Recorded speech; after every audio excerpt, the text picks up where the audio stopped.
This is WCM's Park Update, a weekly show covering the outdoor hospitality industry, hosted by Ben Quiggle and Mike Gast. During each episode, you'll hear from special guests and campground experts on topics that will help your park flourish. WCM's Park Update is a production of Woodall's Campground Magazine. Hi, I'm Ben Quiggle, editor of Woodall's Campground Magazine, and this is another edition of WCM's Park Update, which is sponsored by Campgrounds of America. And my esteemed colleague is here, Mike Gast, president of the Emiola Group. And our guest today is somebody that's, might be new to our audience, Josh, the RV nerd. And you're a pretty big deal on YouTube. If you go to YouTube, his channel at Josh the RV Nerd, you can see he has 7,500 videos. That is a ton of videos, 300 plus subscribers, and you mainly focus on RV content. I know you're kind of based out of the Bish's RV in Coldwater, Michigan, correct? Yeah. You mentioned 300 plus subscribers. 300,000, which I guess is plus 300, but yeah. Oh, 300,000. Yep. You may have made a claim you said I'm a big deal on YouTube. I don't know if that's true, but I am over 6 foot tall, which means I'm huge in Japan. Well, for the RV industry, 300,000 plus subscribers is a lot of subscribers. That's a lot of work. So yeah, it's a lot of years of my life represented on that thing. You do quite a bit. I think you talk about camping. I see you have some factory tours that you do, RV factory tours. You talk about RV issues, trucks, gas versus diesel. You just have a wide range of videos. I guess just explain a little bit about how you got started doing these videos and how it's kind of turned into what you do now, I guess. Well, I'll give you all the Cliff Notes version of it because basically it was all this series of accidents that kept working. I just kept falling upwards. I don't know how else to describe it. But one, I didn't grow up in the RV industry. I came from my family's place, but my mom married the boss of the place, and he treated me right very much. But, I got started as someone who was originally a temporary employee just to build us a website. And then someone had to maintain it, so I became a part-time employee. And then I didn't want a customer to feel ignored, so I talked to them and I accidentally sold an RV. So then I became a part-time website manager / salesperson. And then that snowballed for a while until one day my dad actually was going to sell a horse. And he had some very nice big draft breeding rights horses. And you got to see certain things in horses, like the way muscles move, and a photo can't do that. So he whipped out his Motorola flip phone and took a grainy 6-second video of my mom with the horse on the lunge line and texted it to a guy. And the guy goes, "Great, I'll do that." And he's like, with a 6-second video, I sold a $25,000 horse or whatever it was. There's something to this. He comes in the next day and he goes, "I want you to make RV videos." And what's funny is I went, no, I think that's a bad idea. But that's what he tasked me to do. And my job wasn't to find a way to make it fail. My job was to find a way to make it work. And I didn't know what I was doing. I wasn't the first guy to make an RV video, but I was definitely on the earlier cusp of that. And there was nobody I could look at and be like, oh, that's what I should do. I had to figure it out and make it up as I go. And it was a slow learning process. And YouTube was way different when I first started. It wasn't all about this big algorithm or anything, It wasn't about the thumbnails going, the shocked face thumbnails. But the long and short of it is I applied myself. I didn't want to see it fail for my family's benefit, and it eventually started working and started happening. And one of the things that I think really helped is I was always based out of a place that wanted to do right by a customer to the best of our ability. And sometimes that meant not just talking about the good points, but also talking about the bad points, or maybe just the things that you need to think about before you spend the big paycheck.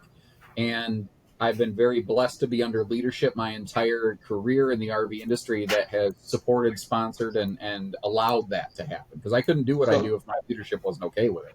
Yeah. So how did those early videos go over with the manufacturers? Were they welcomed when you were that honest? Well, for the longest time, I was very under the radar. And There's definitely times I've had a couple uncomfortable conversations with a few manufacturers, like way back when, RV refrigerators were always gas and electric. And then residential fridges started entering the RV industry. The problem was it was a literal residential fridge that was not shock rated, that was not made to go down the road. And these things were a major problem for us service wise. Now, they definitely cooled better, faster, stronger than a passive absorption fridge, but we were always a service based location. And, I I spoke out about guys like, here's the problems potentially with residential refrigerators at the time. Now, the industry and the hardware has evolved since then, but I had, it was actually one of the guys that managed Keystone, Montana, who 80% of their business was residential fridges. They're like, you need to take that down. I'm like, did I say anything that wasn't true? They said, no. And they're like, well, we don't like it though. I'm like, I don't care that you don't like it. If you don't like it, then you need to fix the problem because I'm not the problem. And we agreed to disagree for a while, and we came to an understanding at that point. But that is kind of one of the benefits of the RV industry versus, say, like the auto industry, where the manufacturer has a little more oversight as to what happens at a local dealership level. This is our store. I'll say what I want, and I've never gone out of my way to hurt anybody. I've gone out of my way to try to help a customer. And if that makes me wrong, then I'm okay with that, and I've been very fortunate to work with people who support that. But I think to this day, the manufacturers understand it. I think that they realize in the push-pull of things, they are actually still benefiting far more than they're losing from my efforts out there. And, like I had a conversation once where with a couple guys at Forest River where I made a video kind of helping demystify the fact that there's certain brands like Salem and Wildwood that are literal identical hard clones. Well, at Forest River, they have an internal policy where you can't compare Forest River products to Forest River products publicly. You can't do that. I'm not a Forest River employee. Yes, we sell their products, but I'm not a Forest River employee. And I asked them, I said, if they prefer, like, say, a Wildwood instead of a Cherokee, Forest River, you're still selling an RV. You're telling me you're not okay if I present that, but if I compare a Wildwood to a J-Flight from Jayco, maybe you get the sale and maybe you don't. That you're okay with? And they went, yeah, maybe keep doing what you're doing. So, and I mean, you do the RV industry stuff. You also jump into the camping lifestyle to some degree, I guess. Do you camp a lot? Is that something that you enjoy doing? It's like a roofer with a leaky roof. I definitely do not get to do it the way that I would like to. I'm kind of lucky to take like a 4-day weekend per year. And there's some years that I haven't been able to do that, but that's about all I have the opportunity to do. It tends to be something fairly local, maybe at most 2 hours away from my front door. But I'm very blessed with the fact that, Michigan, where I'm from, has just a plethora of places to park. So it's not real hard. I don't have to go real far to see something nice. I guess as, you obviously work at Bish's, you do stuff at Bish's. So I guess, what was it like picking out an RV for you to use, I guess? Did you know exactly what you wanted? Well, I'm very simple. My whole life is all based around various technology and stuff. But when I camp, I like to just go basic. For the vast majority of my adult life, we've camped in a 26 no slide bunkhouse, that almost every manufacturer makes some variation of that floor plan. We don't keep the TV in it. We don't have any fancy stuff. We've got a place that we can eat, sleep, shower, and have a meal. And beyond that, we're under the awning. We're playing in the sandbox. We're out and about. And if it's a rainy day, we'll go find a museum or something locally. I don't know. We'll go find a thing to do. But we've always been very more function over fashion when it comes to that stuff. For me, simple just simply works for me. I don't need fireplaces and ceiling fans. There's nothing wrong with that, but that's just not my camping. Yeah. So the majority of your audience has got to be RVers or potential RVers. How has that audience changed since you started doing this? It's gotten younger. It's gotten a lot younger. I think for a number of reasons. It's very interesting when you actually look at the demographics of the RV market, because there's two very different stories in terms of ownership versus buying. Your baby boomer generation is still the largest volume owner of RVs out there, but many of them who were going to buy an RV have at this point largely bought the last one. Now there's been a little bit of a resurgence of boomers lately, but the largest volume buyer in the RV market right now is like the millennial Gen YZ kind of age bracket that's coming in. They tend to be more tech oriented. They are organically like the streaming generation, and I happen to accidentally be standing right in front of them, basically, as they became people interested in RVing, and I was operating on the medium, which they preferred to enjoy. So I was kind of just, again, falling upwards, accidentally right there in front of the people who are kind of pushing the sales of the RV market right now. So do you think that the campground owners have done a good job with that age group? I think that being a campground owner is a very difficult proposition, because it feels like, for the most part, when you develop a property, it's almost like you take a Polaroid snapshot today of what works for people today, and you invest very heavily in your grounds and your facility. And if the industry and people's wants, needs, desires change after that, it's very hard to update and retrofit things. Like, there's tons of campgrounds around here that are only 30 amp service. There's no 50 amp plugs anywhere, because that's just not what RVs were for a long time. And I cannot even imagine the cost of retrofitting 50 amp service into an entire camping facility like that, because you have to, one, shut off your income flow in the meantime, and two, dig it all up. Anyone who ever says something's dirt cheap has never paid to move dirt. That is an extremely expensive proposition. So I think that also developing new campgrounds and campsites is also a very slow, painful, expensive process that does not happen as quickly as we need it to. That was really, really exposed during those peak pandemic camping years, when we went from 8 million people with an RV to 15.5 million people with an RV, but campsites only expanded by 10% because they couldn't expand faster, Some people were able to develop some extra land they had real quick, but that was about it. In terms of keeping up with that younger generation, I think that there's still just some basic things. Like, some people are looking for that basic, I just want a place to plug in and park. Some people, like, if it's got a playground for my kids, cool. And some places, like, I want the whole resort with the swimming pools and the golf carts and the ice cream shop. And I think that you have different places for different people, Do you think, this has been a topic for park owners for a while. Do you think the RV industry and parks and stuff do enough to work together? I mean, I know when I go to conferences for park owners, they're always like, well, what are they going to come out with the next, like a 2-story, 10 slide RV or something that we got to try to fit in with the trees and just the stuff that you hear. It's just, sometimes it seems like the RV industry and the park owners could do a little bit more to work together to figure out where it works for parks, I guess. I suspect there's essentially zero dialogue there.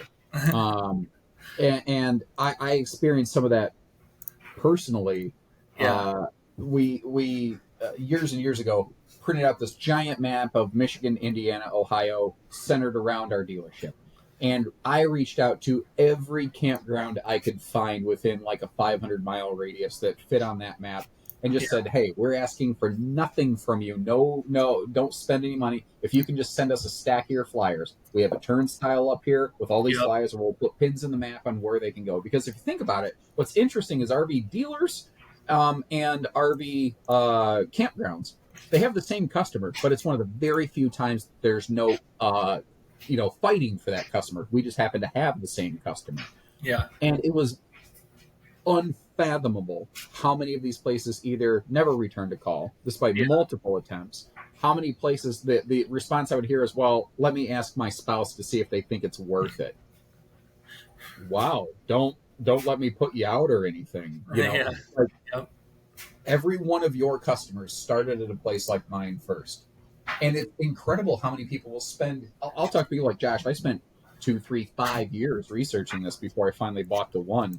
And then they go, do you know where I could take it now? They spent all the time buying the RV. They don't know what to do with it now.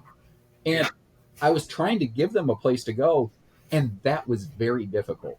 So if a lot of property owners don't want manufacturers to do certain things, I don't know that is ever communicated beyond effectively screaming into the void. And maybe that's what we're trying to help expose here, obviously, with some of your efforts. And I think that does need to happen. I think at the end of the day, what manufacturers will probably continue to do is what sells the best. And it really probably, sadly, isn't much more complicated than that. Well, I think, and I think Mike can probably agree with this, there are definitely a lot of park owners who shoot themselves in the foot on the marketing front. They don't do enough. And, I'm going to get myself in trouble now. Now I'm going to get harassed in my emails. But sometimes they just don't do enough, even on the photography end. Mike can attest to this. You got a pretty old website, no real pictures of the park, and they kind of shoot themselves in the foot. It's great to hear that your dealership was taking kind of a proactive approach and trying to engage with them. Unfortunately, it didn't work out too well. But, I know we've talked on the show about those RV dealer partnerships with park owners and trying because you guys are both looking at the same customers. So, but we'll take a minute. We got to recognize our sponsor, Campgrounds of America, and we will be back. Campgrounds of America is the leading brand in camping, known for its 60-plus years of expertise and trusted quality. By joining the KOA family, franchisees benefit from the strong brand recognition, operational excellence, and a proven business model designed to foster growth and success. The flexible franchise options empower owners to achieve their goals while providing an exceptional camping experience for guests. To learn more about joining the KOA family of campgrounds, visit ownakoa.com. Hi, welcome back to WCM's Park Update, and we are talking with Josh, the RV nerd. And before the break, we were kind of chatting a little bit about the, steps that dealerships can take to work with park owners, and park owners, have to be kind of proactive as well. One of the things we also wanted to talk about, and Mike, I think you referenced a video you had done recently, was about bookings. Multiple bookings. I think at like state parks and. There's an issue where people will book way ahead of time and then they'll show up and the park's like half empty because people do multiple bookings. I guess, have you been hearing a lot about that through the people that view the show? And I guess, what's your perspective on that, I guess? I'm sorry. I thought you were asking Mike. Were you asking me? No, no, that's for you, Josh. Okay. No, apologies. I missed that there. My wife will tell you I'm not the best listener or something. I wasn't paying attention. Well, I'm kind of too, and I asked questions. I hear it all the time in my comments section. Like people will say, like, it used to be I'd get out of work Thursday and I'd tell my wife, hey, you want to go camping this weekend? And by Friday afternoon, we were in the truck and we were towing somewhere and I could find a place to park. And I don't know that I can do that now because if I get on the computer to try to book a place, they're all booked out. There's a couple things that I think are primarily causing that. I think there's three main factors. Again, first of all, I already mentioned there was about a 2.5 year period where the number of registered RV owners went from 8 million to 15.5 million. Basically doubled in a very short period of time. Yeah. And most of there was a huge thought that a lot of those people would bail out of the industry after a while. That hasn't happened for other reasons. That's a totally different topic, but that hasn't happened. And in the meantime, as things like online booking and whatnot has become really more the standard operating procedure for a lot of places, we've noticed that our book ahead times have continued to get much, much further out. Instead of being spontaneous, people like, I had to book 3 months out and then 6. Now I have some people say I booked 9 to 12 months out. And one, there's more people doing it. But two, the technology that's allowing us to do it is also preventing us from doing it. It sounds very contradictory, but there's third-party rebooking sites. So like in the hotel world, you got like kayak.com or whatever. And this is not a condemnation of them or anything like that, just as an example that people can understand. There are websites that will buy up basically reservations to resell them to a final customer. And if they go unsold, a lot of times at the last minute, they just unbook it real fast, get out from under the thing. And then the campground locally doesn't have the time to rebook this stuff because everybody booking 6-9 months out no longer has any visibility that these things are available. The other thing that some people will do is, like, I mean, we don't always, in our culture, in American culture, have a lot of time off. And when we do book time off, we got that feeling like I got a lot of money riding on this, and I worked really hard for this, and I'm going to make this fun. You know what I mean? So they'll hedge their bets. Some stupid study determined that, yes, in fact, people do choose their camping weekends based around the weather. Could have told you that myself, could have saved you the money for the study. But, yeah, people do that. So when you have to book 9 months out, you have no clue what the weather's going to be. You can't just rely on the farmer's almanac. So they'll book 2 or 3 or 4 weekends, and then as it gets closer, they'll start looking at the more predictable weather report, choose which 1 or 2 they want to go with, and then either cancel the rest, or if there's some kind of cancellation fee, some places are like, well, we'll have a 10% cancellation fee. Well, sometimes it's cheaper to just not show than to even cancel something. So we end up with all these people who didn't show for one reason or another to all these sites that are now sitting there open, that the property manager never had the opportunity to sell, to fulfill, you know? So you book 9 months ahead of time. You go to this place that was booked solid for 9 months out. You show up and 40% of the sites are empty. And you're like, what the heck? And, you know, it feels like the only way to curb that behavior is to have a more aggressive cancellation policy, or like late cancellation policy or something like that. Like unless it hurts for someone to do that, they're going to keep doing it. Yeah. It's not going to change, you know? And we can all sit there and say, well, that's not right. Yeah. But when it's your one special weekend that you put all the money into, and you want it to go off without a hitch and be fun because this is the one time this year you got to get away, you'd probably do it too. Or any concern that RVing is going to get too hard for some people and they're just going to start giving it up? Oh, that happens. I've already talked to people where that happens. I see that feedback too.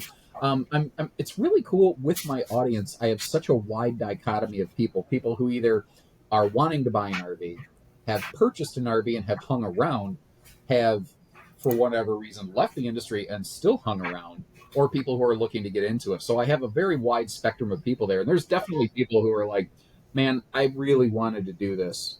And it just got to the point that the campgrounds are too booked. I can't be spontaneous. There's too much congestion. I don't like the new people who don't understand campground etiquette, and I'm tired of it.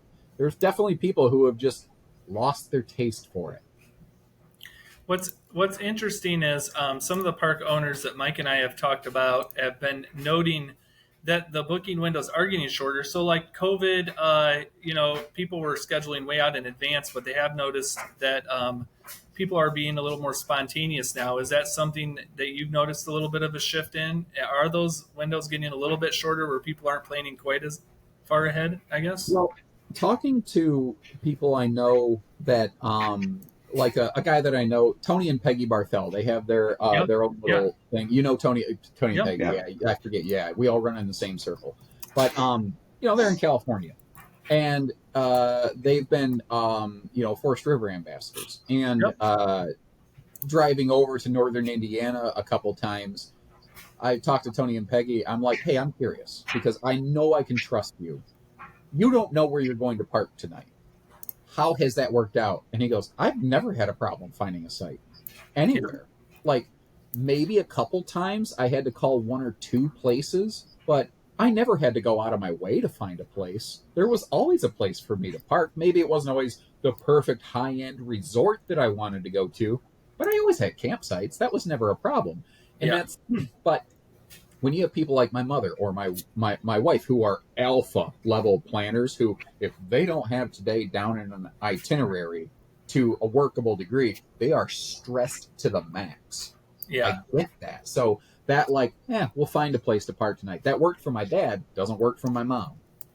What do you think of both the multi bookers that we talked about earlier, plus that shortened window, I think has really screwed up a lot of campground owners because they've over the last few years they've probably gotten used to doing their planning, their financial planning, with people booking a year in advance and having all that money in the bank prior to, and all of a sudden they're going into it with higher unoccupied rates, and then people not showing up. So I'm sure it's really screwing up the bottom line plans for a lot of campground owners.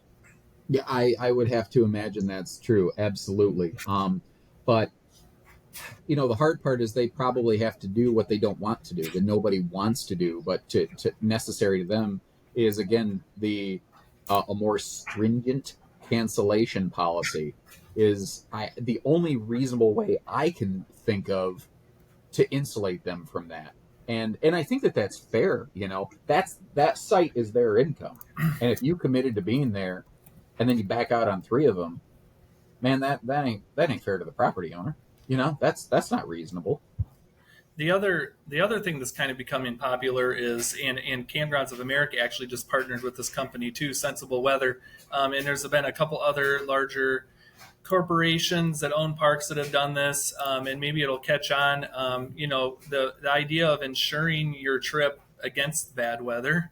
So, you book 6 months in advance, and then the weekend rolls around and it's going to be a thunderstorm, and you decide you want to cancel it or do something else. I guess, have you heard of people utilizing that? Does that seem to work out pretty well for people?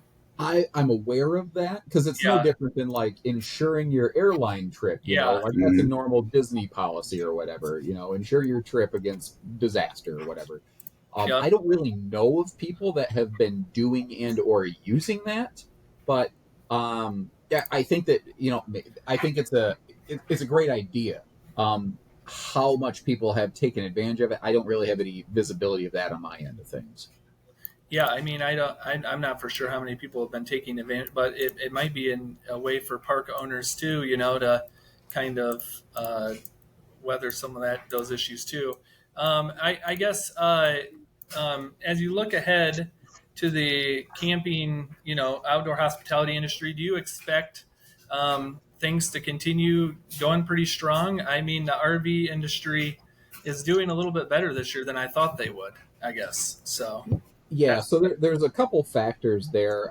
That was one of the things I really dove into recently here.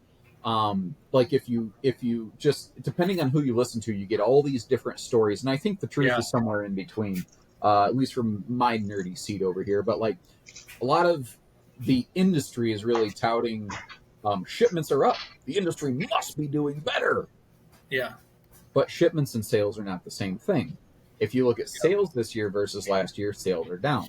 But sales are still actually outpacing shipments. Now, what that means is that dealers are slimming down their inventory for a variety of reasons. So, sales are down compared to last year, absolutely. But we have this bad habit of only looking at a very small window of data when there's decades worth available out there.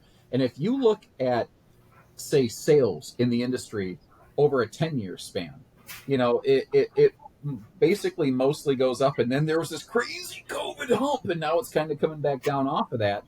But if you actually look at it averaged out over time, it's a pretty consistent line.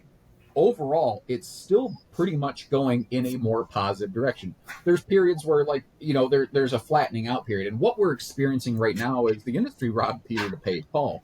Somewhat of its own fault, somewhat not. People, that massive spike of that pandemic fueled camping era, people that were maybe going to camp in 3 or 4 years were going to buy, went ahead and bought early. So the people that were going to buy right now already bought last 2 years. That business already happened. So again, if you average that out, the overall steady flow of things is healthy. But the problem was everyone got used to the new normal, and everyone thought this thing was just going to be an unstoppable rocket ship forever. And that's stupid. It was never going to happen. And certain brands, certain dealerships, certain manufacturers, campground owners have navigated that better than others. And that's actually what kind of fueled that massive consolidation wave that's happened, not just at dealerships, but at campgrounds as well. I'm sure you've seen absolutely a lot of that as well. And it's really the same thing that has already happened to the hotel industry, to the auto industry, right after a significant time of plenty, when there's the reset period. Some people don't do a good job of managing their money in the good times, and they have nothing to fall back on. And suddenly the guys that did well gobble up all the little dudes and become one big mega dude. That's a technical term. And it took a long time, but it's basically finally happening to the RV industry to some degree. And I don't suspect it's ever going to really change. Having that massive nationwide network of all these mom and pops, I don't think we're going to ever see it like we did in the industry. I don't know that we ever will. Well, I mean, it's an interesting time. The depending on the park owners I speak with, it's been a good year. It's been a little bit of a down year. It's been an even year. It just depends on the region and area. So it'll be interesting to see what's ahead for the next 5 to 10 years, and to see how the industry continues to adapt in glamping and RVing and everything else. So we got to wrap up the show, though. People can learn more about Josh the RV Nerd if you go to YouTube at Josh the RV Nerd, and then you also have an Instagram page, and you're on Facebook at Bish's RV Coldwater.